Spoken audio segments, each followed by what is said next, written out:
Pain வந்தாலே கூட பயமும் சேர்ந்து வந்துருதா? பெயின் வந்து நம்ம பாடியில நடக்கிற விஷயம் மட்டும் இல்ல. பிரெயின் அது வந்து இன்டர்பிரட் பண்றனால தான் நம்ம பெயினே வந்து பார்த்தீங்கன்னா மல்டிப்ளை ஆகுது. Stress, anxiety, previous experience like past trauma இந்த 3 விஷயம் வந்து பார்த்தீங்கன்னா, பெயின வந்து அதிகப்படுத்த தான் செய்யும்.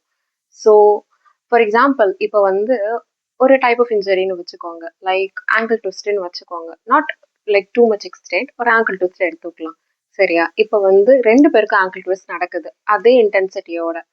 ஆனா 2 பேரோட பெயின் டாலரன்ஸ் அண்ட் இன்டென்சிட்டி வேற வேறையா இருக்கும். இப்ப பெயின் ஸ்கேல்னு எடுத்துக்கிட்டோம்னா, பெர்சன் ஏக்கு வந்து பார்த்தீங்கன்னா 8 காமிக்கும். பெர்சன் பிக்கு வந்து பார்த்தீங்கன்னா 6 காமிக்கும். அதுக்குன்னு 2 பேரோட டேமேஜ் வந்து ஃபர்ஸ்ட் பெர்சனுக்கு ஜாஸ்தின்னு சொல்லுவோம். செகண்ட் பெர்சன் கம்மின்னு சொல்லுவோமா? இல்ல.